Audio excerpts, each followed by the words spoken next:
नमस्कार, स्वागत है आप सभी का अपने इस चैनल ओपी पाल रीडर में।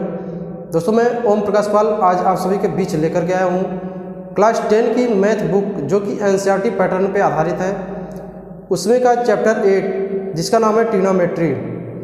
आज उस ट्रिग्नोमेट्री के हम लोग देखने वाले हैं एक्सरसाइज 8.2 जिसमें कि ट्रिग्नोमेट्री जो वैल्यूज है 0 डिग्री, 30 डिग्री, 45 डिग्री, 60 डिग्री और 90 डिग्री, इसी के वैल्यू को रख करके हम लोग को सवाल हल करने पड़ेंगे। तो जैसा कि हमारा जो पहला वीडियो था उस पहले वीडियो में हमने ये बताया था कि किस प्रकार से हम लोग ट्रिग्नोमेट्री का जो रेशियो है, जो वैल्यूज है, उस वैल्यूज को याद रखेंगे। तो हमने सिर्फ इस हाथ का सहारा लेकर के आपको याद करवाया था। ऊपर जो है कि आपका साइन होता है, इधर यानी साइन चलेगा और नीचे से ऊपर की ओर चलेगा कास। ये 0 डिग्री है, ये 30 है, ये 45 है, ये 60 है और ये क्या है 90 है।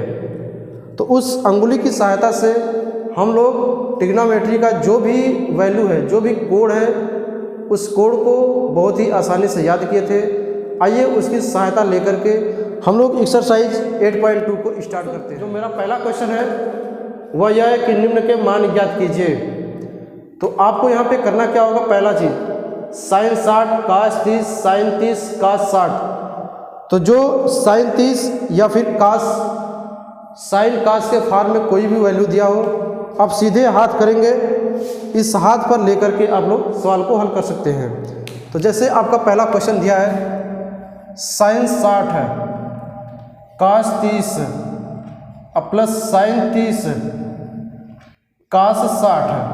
अब इस प्रकार से आपको दिया है, तो अब यहाँ पे हमें साइन 60 का वैल्यू जो है कि याद करना पड़ेगा। अगर हम टेबल से याद करेंगे तो कोई दिक्कत नहीं है, आप याद कर लीजिए। लेकिन अगर टेबल से नहीं याद करना चाहते और वो आपको याद उससे नहीं होता, तो आप सिर्फ इसका सहारा लीजिए। ये साइन है, साइन 60 का, तो 60 वाली अंगुली कौन सी है, ये है। तो साइन 60 के नीचे कितनी अंगुलियाँ हैं, तो 3 अंगुली है। रूट में ऊपर 3 कर देंगे और नीचे जो है कि हमेशा 2 करते हैं। क्या करते हैं हमेशा 2, तो ये रूट 3/2। अब आ गया कास 30 का, तो कास 30 यानी कि ये 0 है, ये 30 है, इसके ऊपर कितनी अंगुली है, तो आप बोलेंगे 3 अंगुली। तो ऊपर जो है कि 3 अंगुली हो गया, तो रूट में 3 कर देंगे /2। अब आता है साइन 30, तो साइन 30 यानी कि 30 वाला ये है। साइन के लिए नीचे की अंगुली लेते हैं, तो नीचे कितना बचा, 1 है। रूट में 1 लिखेंगे तो वो सीधा हो जाएगा 1 है। 1 जो है क्या आता है 2 इंटू कास 60। इसी प्रकार यदि कास 60 का जब लेंगे तो ये आपका 60 है, ऊपर देखना पड़ेगा, तो ऊपर आपका 1 अंगुली है। 1 को रूट में लिखेंगे तो वो हो जाएगा 1 जो है कि 2 होता है। रूट 3 का मल्टीपल करेंगे, ये हो जाएगा 3, 2 2 हो जाएगा 4 प्लस 1 कम 1 जो है कि 4। 3 का चौथाई और 1 का चौथाई सब जोड़ेंगे तो हमारा कितना आ जाएगा 1। ये रहा स्क्वायर 60। ये रहा हमारा दूसरा क्वेश्चन। यहाँ पे 2। अब 10 की बारी है, तो इसी प्रकार आप लोग साइन का निकाल करके कास का निकाल करके दोनों को डिवाइड कर देंगे, वो हो जाएगा 10 का। तो 10 45 का वैल्यू होता है 1, ये स्क्वायर था इसलिए स्क्वायर, प्लस कास 30 का वैल्यू होता है रूट 3/2, इसका स्क्वायर कर देंगे, माइनस साइन 60 का वैल्यू होता है रूट 3/2। ओके, अब ये 2 है, ये 1 का स्क्वायर है, तो ये 2 और 1 का स्क्वायर मल्टीपल करेंगे, आ जाएगा 2। अब देखिए दोस्तों, अगर आप इसे सॉल्व करके लगाना चाहते हैं तो कोई दिक्कत नहीं है। वैसे ये दोनों चीज़ सेम है। अगर सेम चीज़ एक प्लस में एक माइनस में हो तो उसे हम क्या कर सकते हैं, काट सकते हैं। तो आपका आंसर क्या आ गया, सिर्फ 2। देखिए दोस्तों, ये तीसरा क्वेश्चन है, तो इसमें आपको कास 45 का वैल्यू पुट करना है। ऊपर हो जाएगा 1/√2। अब सेक 30, तो सेक 30 यानी कि जो कास 30 है उसका जस्ट उल्टा होता है, तो ये हो जाएगा 2/√3। अब प्लस कोसेक 30, तो कोसेक 30 साइन 30 का उल्टा होता है, तो ये हो जाएगा 2। अब क्या करेंगे कि इसका ऊपर जो है कि 1/√2 रहने दीजिए, नीचे जो है कि ये फ्रैक्शन अर्थात भिन्न में है, तो भिन्न में जब कभी भी जोड़ या घटाव हो तो हमेशा क्या करेंगे, एलसीएम लेके उसे सॉल्व करेंगे। तो इसका एलसीएम लेंगे, तो ये √3 है, इसके नीचे कुछ नहीं, तो 1 और √3 का एलसीएम क्या आ गया, √3। अब इस पहले वाले के नीचे √3 है, इसका डिवाइड करिए, 1 आया, 1 का इसी के ऊपर मल्टीप्लाई कर दीजिए। इसके नीचे कुछ नहीं तो 1 है, इस 1 का इसमें डिवाइड करिए, ये पूरा आपका बच जाएगा।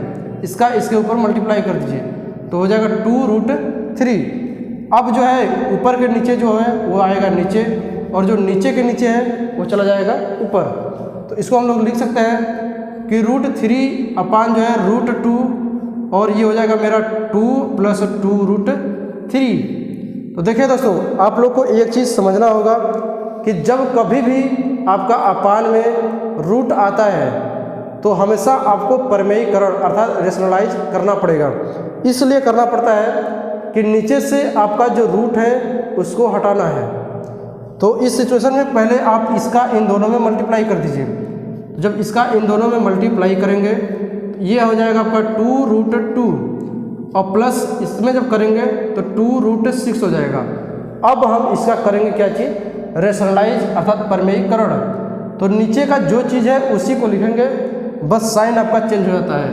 तो 2√2 अगर ये प्लस है तो माइनस हो जाएगा, 2√6 अपान 2√2 माइनस 2√6। अब देखिए इसके बाद क्या करेंगे, ये इसका और इसका ऊपर मल्टीप्लाई कर देंगे। तो जब इसका इसमें मल्टीप्लाई करेंगे तो ये हो जाएगा 2√6 माइनस इसका मल्टीप्लाई जब इसमें करेंगे तो ये हो जाएगा 2√18, क्योंकि रूट से रूट में मल्टीप्लाई होगा। नीचे जो है कि a + b a - b difference of square का फार्मूला बन गया। तो हम इसको लिखते हैं कि a का स्क्वायर 2√2 का होल स्क्वायर माइनस b यानी कि 2√6 का होल स्क्वायर। अब जो है कि ये आपका हो जाएगा 2√6 2√18, इसको रहने दीजिए 2√6। अब एक चीज़ देखिए कि आपका 18 में से पेयर बन के 3 निकल जाएगा, यानी कि पेयर बन के 1 निकल गया। तो जब 1 बाहर आ जाएगा तो ये हो जाएगा √6। अभी बचा क्या है अंदर, √2। अब जो है कि 2√2 का स्क्वायर अगर करेंगे तो ये कितना आता है आपका 8, क्योंकि बाहर 2 × 2 = 4 और √2 का सीधा हो जाएगा, माइनस इसका जब करेंगे तो ये जाएगा 24। अब ये हो गया 2√6 माइनस 6√2 अपान जो है इस 8 में से इसको माइनस करेंगे, ये आपका आ जाएगा 16। क्लियर। अब क्या करना है कि ये माइनस जाएगा ऊपर तो साइन चेंज करेगा, और इन दोनों में से हम कॉमन क्या कर सकते हैं, तो सिर्फ कॉमन कर सकते हैं 2√6 माइनस 3√2। अब एक चीज़ देखिएगा कि ये जब माइनस ऊपर गया था ये माइनस करेगा, ये प्लस करेगा, अपान जो है कि 16।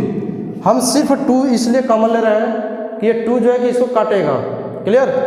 अगर हम इसमें से √2 भी कॉमन ले सकते हैं, अगर √2 कॉमन लेंगे तो √2 से काटेंगे तो फिर अपान में रूट आ जाएगा, जो कि बिल्कुल हमें नहीं करना है।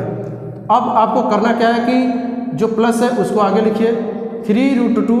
अब ये माइनस है बाद में लिखेंगे, और ये 2 से कट जाएगा कितने बार में, 8 बार में। तो ये इसका आंसर होगा। क्लियर। आइए चलते हैं आगे क्वेश्चन, इसी का चौथा क्वेश्चन, ये चौथा क्वेश्चन है। तो sin 30 का जो वैल्यू होता है 1/2, tan 45 का जो वैल्यू होता है 1, माइनस cosec 60 का वैल्यू जो होता है 2/√3, और नीचे sec 30, तो sec 30 का जो वैल्यू होता है 2/√3 प्लस cos 60 का जो वैल्यू होता है 1/2 प्लस cot 45 का 1। आपको देखें कि इसमें जो करड़ी वाला नहीं है उसको आप एक साथ जोड़ घटा लीजिए।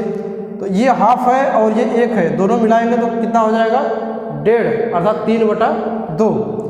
ये हो गया आपका 3/2 माइनस 2/करड़ी में 3। या तो ऐसे करिए या तो इनका सामूहिक एलसीएम ले लीजिए, इसका इसका इसका। आप क्या करेंगे, एलसीएम। एलसीएम में आएगा 2 में 3, इसका भाग देंगे, ये बचा, इसका इसमें गुणा कीजिए, प्लस इसमें जो है कि कुछ नहीं तो ये पूरा बच जाएगा। इसमें √3 है तो बचा 2 का ऊपर नीचे करेंगे, सॉरी 2 का ऊपर मल्टीप्लाई करेंगे तो आपका बचेगा 4। और इसी प्रकार नीचे का एलसीएम लेंगे तो 2√3। अब ये हो जाएगा कितना, 4 प्लस ये हो जाएगा √3, अब प्लस इसका जब इसमें करेंगे तो ये हो जाएगा 2√3। ऊपर के नीचे और नीचे के नीचे क्या होता है, कट जाता है। अब इसके बाद क्या करना है, ये √3 1 है और यहाँ पे 2 है, तो टोटल मिला के 3 √3 हो गया, -4। ये 4 है, 4 को रहने दीजिए, और √3 और 2 √3 दोनों मिला के कितना हो गया 3√3 और ये +4। हमने इसको बाद में लिख दिया, इसको पहले इसलिए कि जैसा ऊपर दिख रहा है वैसे ही नीचे। अब इसका परिमेयीकरण करना पड़ेगा क्योंकि नीचे करड़ी मिल गया। 3 करड़ी में 3 -4 ऊपर, 3 करड़ी में 3 -4 नीचे। अब उसी प्रकार से परिमेयीकरण करके इसका गुणा कर दीजिएगा, फिर नीचे वर्गांतर सूत्र बना के आप लोग लगा लीजिएगा। अगर नहीं आएगा तो फिर मैं बताऊंगा। अब आते हैं हम लोग 5वां क्वेश्चन पे। तो 5वां क्वेश्चन भी उसी प्रकार कर दिया है, इसे आप लोग लगाइएगा, वैल्यू का मान रख करके लगाइएगा। अगर नहीं आएगा तो फिर मैं बताऊंगा। सही विकल्प चुनिए। दूसरे क्वेश्चन का पहला क्वेश्चन ये दिया है कि 2 10 30 अब बटा दिया है 1 + 10 स्क्वायर 30। अब कह रहा है कि ये दूसरा क्वेश्चन है, इस दूसरे क्वेश्चन का सही विकल्प चुनना है। तो सबसे पहले हम इसको क्या करेंगे, हल करेंगे। तो जब हल करेंगे तो 2 और 10 30 का वैल्यू होता है 1/√3 प्लस 1/√3 का होल स्क्वायर। तो ये हो जाएगा 2/करड़ी में 3, ये हो जाएगा 1 प्लस इस 1/√3 का करेंगे तो 1/3 होगा, क्योंकि रूट लगा है इसलिए सिर्फ 3 होगा। अब इसका एलसीएम ले लीजिए 2/√3, इसका एलसीएम लेंगे तो 3 + 1/3। ऊपर के नीचे और नीचे के नीचे दोनों सेम है, लेकिन एक करड़ी में है और एक बिना करड़ी का है। लेकिन आपको क्या करना होगा, ये आएगा नीचे और ये जाएगा ऊपर। तो ऊपर जाएगा तो ये 6 हो गया, ये हो गया आपका 4 करड़ी में 3। तो अब देखें कि ये जो है कटेगा, हम 2 से काट रहे हैं तो ऊपर 3 बार में कटा, नीचे जो है कि 2 करड़ी में 3 बच गया। ये करड़ी में 3 इसको काटेगा कितनी बार में, 1 बार में। तो ऊपर का करड़ी में 3 1 रह जाएगा, नीचे बचा 2, ये हो गया। ये करड़ी में 3/2 दिया है, तो इसमें 4 ऑप्शन आपको दिए हैं। पहला दिया है sin 60। तो क्या ये sin 60 का वैल्यू है? आप बोल सकते हैं कि बिल्कुल है। तो इसका मतलब कि इसका जो ऑप्शन होगा यही सही है। अब इसका देखिए क्वेश्चन 2 का। तो दोस्तों देखिए 1 - 10 45 का वैल्यू होता है 1, इसका स्क्वायर करना है, अपन 1 + 10 45 का वैल्यू 1, इसका स्क्वायर करना है। ऊपर जो है कि 1 में से ये 1 जाएगा, स्क्वायर करें तो 1 ही आएगा, ये सब हो गया 0।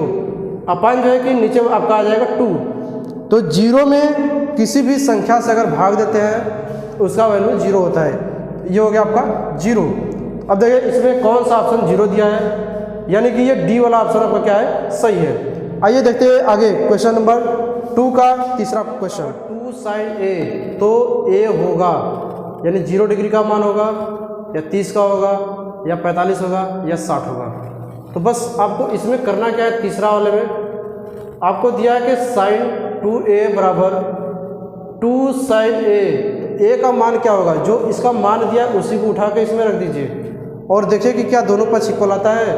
तो ये जो 0 है, यहाँ पे 0 जब रखेंगे एक स्थान पे, ये हो जाएगा sin 0, और इस साइड में 2 और sin 0। हमने दोनों साइड क्या रख दिया, 0 डिग्री। तो अब sin 0 का वैल्यू 0 होता है, अब ये 2 और sin 0 का वैल्यू 0 होता है। तो 0 बराबर, अब इसका गुणा करेंगे 0। तो कहने का मतलब कि जो पहला वाला था इसी का वैल्यू रखने पर दोनों पक्ष जो है इक्वल आ गया, ये आपका सही है। चौथा इसका बोल रहा है 2 10 30, 2 10 30 अब बटा 1 - 10 स्क्वायर 30। तो 2 10 30, 2 और 10 30 का वैल्यू होता है 1/√3, 1 माइनस इसका भी हो जाएगा 1/√3। आप इसी को हल करिएगा, आपका आंसर आ जाएगा। और उस आंसर जो आएगा उसको देखना है कि cos 60 का होता है, या sin 60 का होता है, या tan 60 का होता है, या sin 30 का होता है। क्लियर।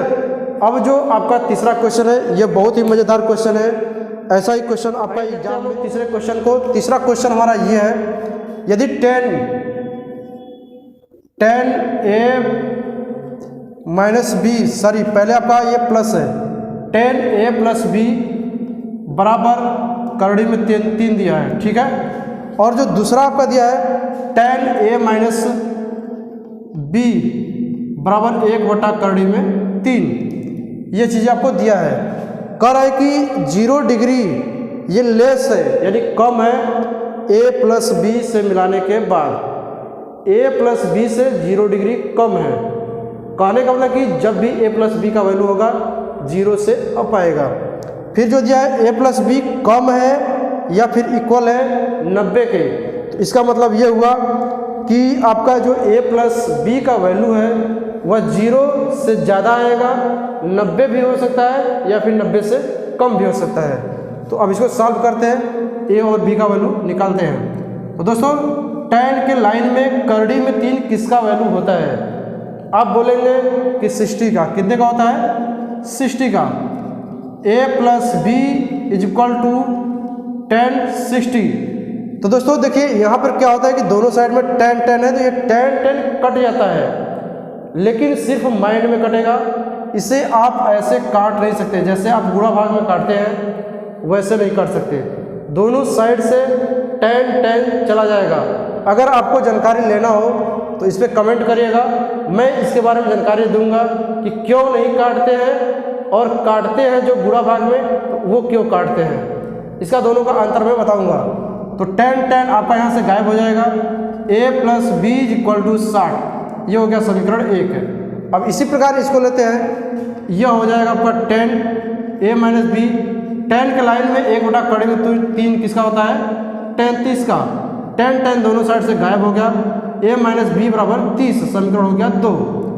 अब दोस्तों आप इसे ऑप्शनल ऐसे ही क्वेश्चन को हल कर सकते हैं। जैसे देखिए ऐसा 2 नंबर क्या होगा जिसे जोड़ने पर 60 आए और घटाने पर 30 आए? आप बोलेंगे 45 और 15। 45-15 जोड़ने पर 60 और घटाने पर 30। तो आप ऐसे भी सॉल्व कर सकते हैं, या फिर इन दोनों को जोड़ दीजिए, समीकरण 1 और समीकरण 2 को जोड़ने पर।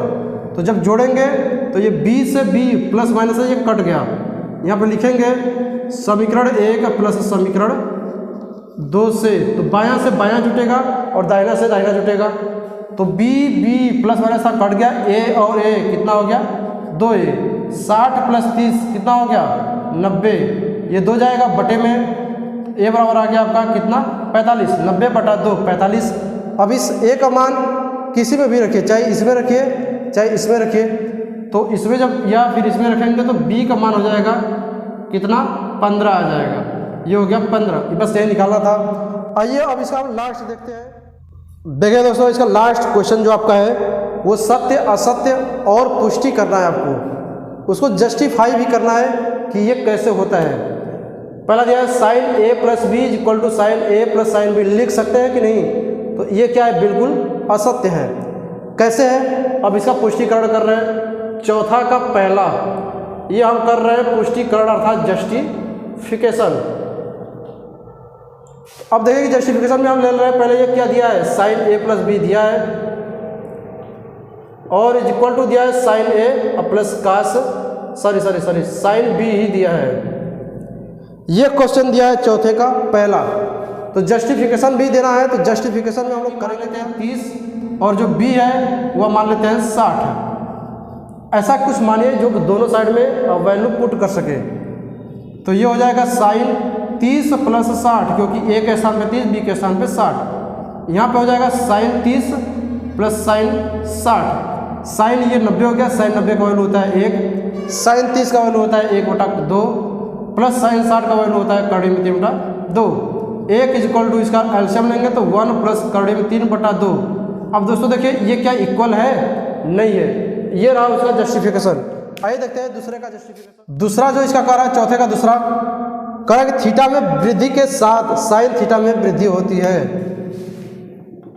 तो देखिए ये साइन थीटा का बात है, ये साइन थीटा आपका ये थीटा है। कह रहा है कि थीटा के वृद्धि यानी कि यहाँ पे डिग्री आप जब बढ़ा रहे हैं, डिग्री बढ़ा रहे हैं तो उसके जो वैल्यू है वो भी बढ़ते हैं। तो देखिए साइन हमारा जो कोण होता है मैक्सिमम होता है 90 और सबसे कम क्या होता है 0 डिग्री। तो हम यहाँ पे ले लेते हैं 0। तो साइन 0 का जो वैल्यू होता है वो होता है 0 और जो साइन 90 का वैल्यू होता है वो होता है 1। तो दोस्तों देखिए यहाँ पे हमने डिग्री 0 से 90 की ओर बढ़ाया, तो आपका जो वैल्यू है वह भी बढ़ा या नहीं बढ़ा?